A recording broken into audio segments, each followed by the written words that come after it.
này con sẽ về, dẫu ở đâu con cũng sẽ về.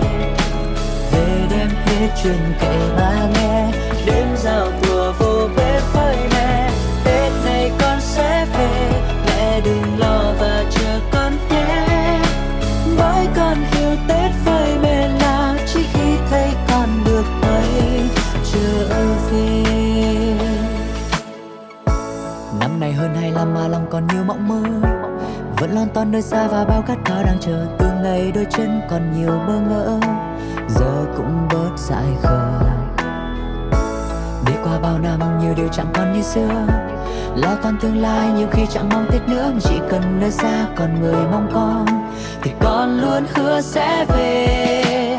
Tết này con sẽ về, dẫu ở đâu con cũng sẽ về. Về đem hết chuyện kể ba nghe,